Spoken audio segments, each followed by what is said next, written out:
함께 인사 나누시겠습니다. 새 생명 가운데 삽시다. 네, 중부 지역에 기록적인 폭우가 있어서 계속 추가 피해가 우려되고 있습니다. 우리 성도들 가정에 아무런 비 피해가 없도록 우리 하나님께서 지켜주시기를 예수 그리스도의 이름으로 축원드립니다. 로마서를 쭉 강의하고 있습니다. 1장부터 4장까지는 칭의에 대해서 사도 바울이 이야기를 하고 있는데요. 복음이 구원을 주시는 하나님의 능력이라는 이런 말씀을 소개하고 있습니다. 그리고 이제 5장부터 8장 초반까지는 바로 이제 그 칭의의 결과로 나오는 바로 성화에 대한 얘기입니다. 5장에서는 하나님과의 화평을 이미 얘기했고요. 바로 오늘 우리가 다룰 6장은 바로 우리가 그리스도 예수 안에서 산자가 되었는데도 불구하고 너무나 자주 여전히 죽은 자와 같은 삶을 살아가고 있는 이런 비극적 현실을 어떻게 타파할 것인가에 대한 그런 말씀이 나와 있습니다. 그거로 대표적으로 바로 부활의 생명으로 살아야 하지 않느냐라는 사도 바울의 제시되는 말씀입니다. 예수님께서 사망의 권세를 이기고 부활하셨습니다. 예수님께서 십자가에 죽으셨다가 다시 사셨다는 것은 이건 분명히 역사적인 사실입니다. 믿지 않기가 더 어려울 만큼 그 근거가 분명한 사실이 아니겠습니까? 예수님의 부활의 1%라도 거짓이 포함되어 있다면 기독교는 무너지고 말 것입니다. 그래서 고린도후서 4장 14절에 보면 우리 예수님께서 부활하셨을 뿐 아니라 우리도 부활할 것이라고 했습니다. 우리도 부활할 것이니 거룩한 삶을 살아야 한다 하는 이런 말씀인 것이죠. 코로나19로 인해서 모든 경제적인 난국이 지금 전개되고 있습니다. 그리고 전쟁으로 인해서 자원난, 식량난이 가속되고 있죠. 더군다나 중국이 대만을 이제 점령하려고 하는 군사 연습 때문에 여기에 파장이 자연스럽게 일본의 재무장을 부추기고 그래서 이 동북아시아의 방위비 증가 경쟁이 이제 벌어지고 있는 상황입니다. 더군다나 북한은 7차 핵실험을 딱 준비하고 언제 터뜨릴까 하고서 기회를 보고 있는 상황이죠. 결국 온 세상이 이 두려움과 고통에 눌려 있는 올해 하반기에 정말 우리에게 필요한 것이 바로 이 부활의 기쁨인 것입니다. 부활의 예수님을 처음 만난 이런 사람은 우리 성경에 보니까 마리아였습니다. 그녀는 부활하신 예수님을 만난 후 즉시 제자들에게로 막 달려갔다고 얘기하고 있습니다. 여러분 그 느낌 이해하시겠습니까? 막 달려갔다. 이게 바로 부활의 기쁨입니다. 사도 바울은 고린도후서 4장 8절에서 아주 놀라운 증언을 하고 있는데요. 우리가 사방으로 우겨쌈을 당하여도 쌓이지 아니하며 답답한 일을 당하여도 낙심하지 아니하며 박해를 받아도 버림받지 아니하며 거꾸로 뜨림을 당하여도 망하지 아니하고 이것이 바로 부활신앙을 가진 성도의 고백입니다. 오늘 우리에게 정말 필요한 은혜인 것이죠. 성경은 예수님께서 죽으신 십자가에 우리도 죽었다고 말씀하십니다. 로마서 6장 3절에 보면 무릇 그리스도 예수와 합하여 세례를 받은 우리는 그의 죽으심과 합하여 세례를 받은 줄을 알지 못하느냐. 자, 그러나 예수님과 연합한 자가 되었다는 이 놀라운 복음의 초점은 죽음에 있지 않습니다. 바로 부활하신 예수님의 생명으로 사는 데 있는 것입니다. 그래서 로마서 6장 4절에 이어집니다. 그러므로 우리가 그의 죽으심과 합하여 세례를 받음으로 그와 함께 장사되었나니 이는 아버지의 영광으로 말미암아 그리스도를 죽은 자 가운데서 살리심과 같이 우리로 또한 새 생명 가운데서 행하게 하려 함이라. 그래서 오늘 말씀의 제목이 바로 새 생명 가운데 행하자라는 것이 이 말씀의 제목인 것입니다. 결국 8절에서 우리가 그리스도와 함께 죽었으면 그와 함께 우리도 또한 살아날 것을 믿는 것입니다. 예루살렘에는 예수님의 무덤이라고 전해 내려오는 곳이 두 곳이 있답니다. 그 중에 하나가 바로 정원 무덤이라고 하는데요. 그곳 빈 무덤에 이런 말이 써 있답니다. 그는 여기 계시지 않다. 그는 부활하셨다. 예수님이 부활하셔서 무덤에 계시지 않으신다면 지금 어디에 계시다는 말입니까? 한국입니까? 아니면 미국입니까? 예, 하나님의 보좌 우편에 계시는 것입니다. 그러나 그것이 전부입니까? 아닙니다. 모든 그리스도의 마음에 임하셨습니다. 이것이야말로 놀랍고도 놀라운 부활의 기쁨일 것입니다. 죽은 사람이 살아나고 산이 바다로 옮겨지는 그런 기적보다 이 부활의 주님께서 지금 우리 안에 계시다는 것, 이것은 더 놀라운 기적인 것입니다. 여러분, 우리에게 지금 필요한 것이 무엇일까요? 무슨 병 고침을 받는 것일까요? 죽은 자가 다시 살아나는 것입니까? 아니면 오병이어의 기적일까요? 아니면 세상에서 성공하는 것입니까? 부활하신 주님이 친히 함께 하시면 충분하지 않겠습니까? 전 주님만 함께 하시면 된다고 생각합니다. 이것이 부활의 새 생명을 사는 성도가 누리는 기쁨인 것입니다.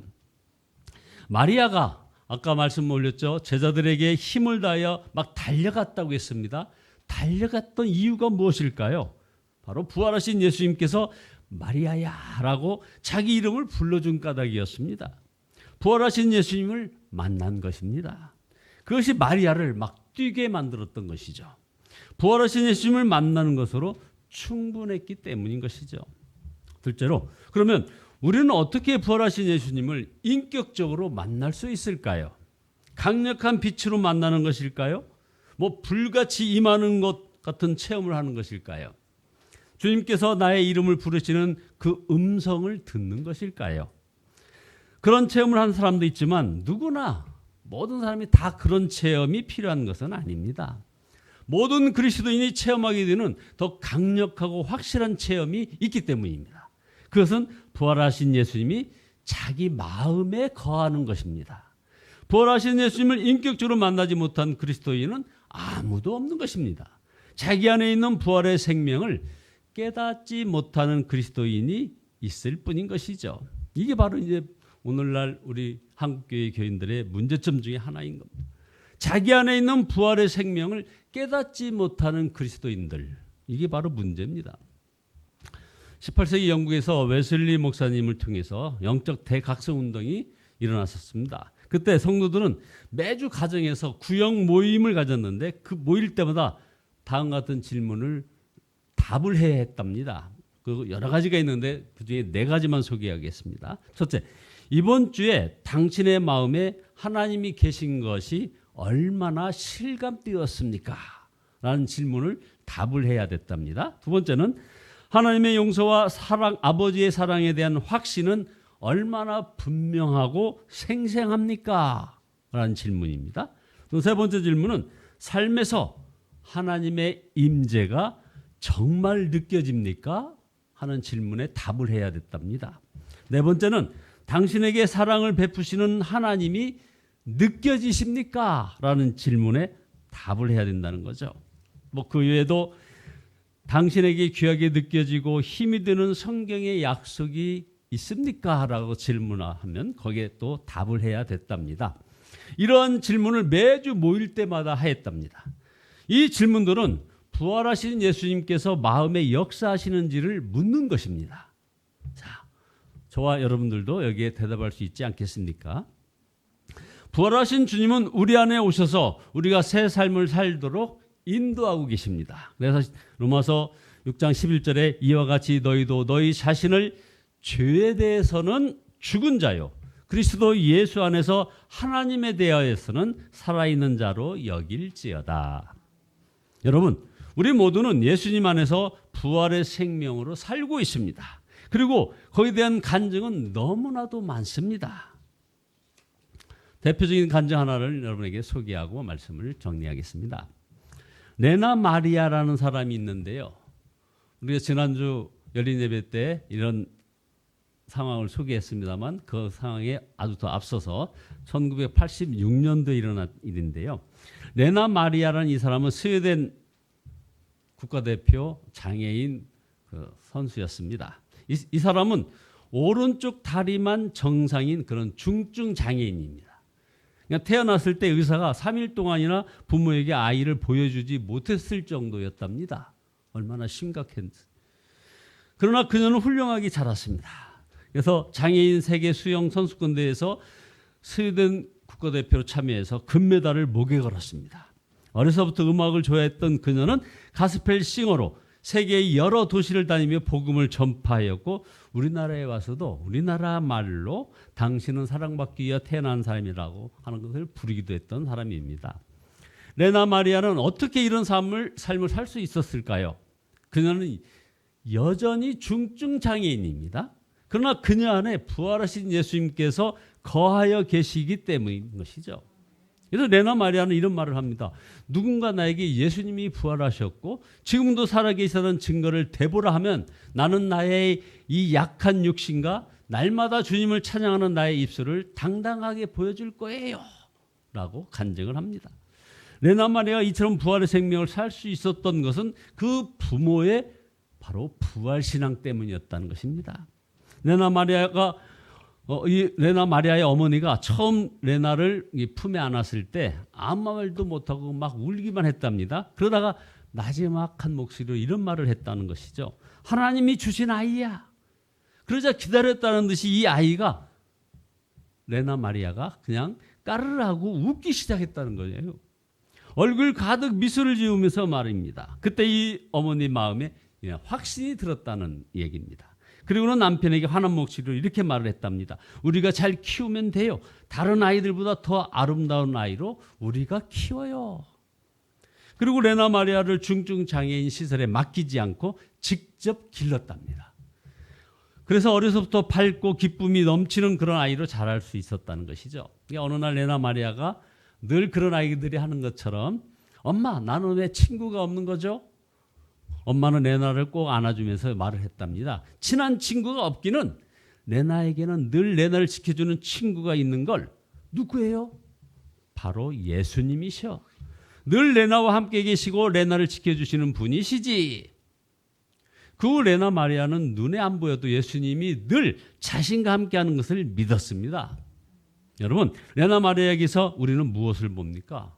그녀 안에 함께하시고 기쁨을 주시는 주님을 보는 것 같지 않습니까? 이 일이 여러분에게 이상한 일일까요? 불가능한 일일까요? 우리 모두에게 매일 사실은 매 순간 일어나는 일인 것입니다.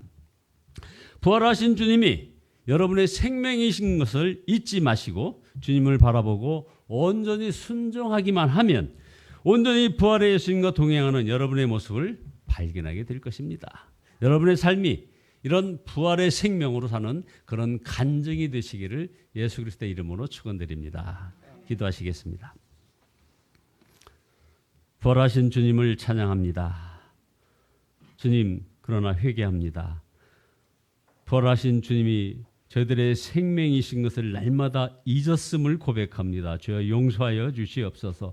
온전히 그 십자가 사랑을 바라보고 감사하며 나가는 걸음걸음 되기를 소원합니다. 주님을 바라보고 오직 순종하기만 한 온전히 부활의 예수님과 동행하는 아름다운 그런 모습으로 날마다 삶 속에서 보여질 수 있도록 복의 복을 더하여 주시옵소서. 예수 그리스도의 이름으로 기도드리옵나이다. 아멘. 찬송가 540장입니다. 540장입니다.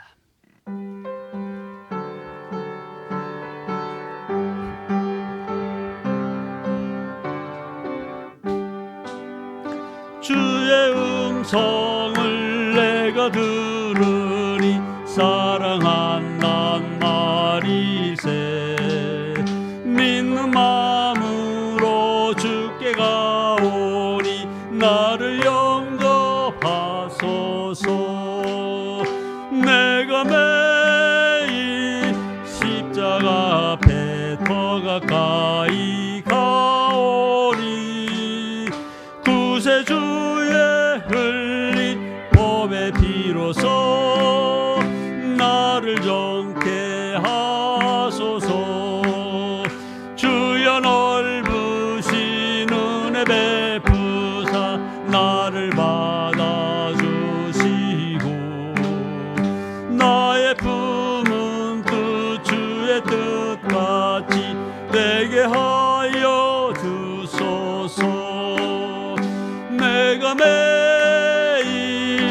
십자가 앞에 더 가까이 가오니 구세주의 흘린 몸의 피로써 나를 정케 하소서. 주의 보좌로 나갈 때에 어찌하니 기쁠까. 주의 얼굴을 항상 배우니 더욱 친구합니다. 내가 매일 십자가 앞에 더 가까이 가오니 구세주의 흘린 법의 피로써 나를 정케 하소서. 우리 구주의 넓은 사랑을 증량할 자 없으며 주가 주시는 참된 기쁨도 헤아릴 수 없도다. 내가 매일 십자가 앞에 더 가까이 가오니 구세주의 흘린 법의 피로써 나를 정케 하소서.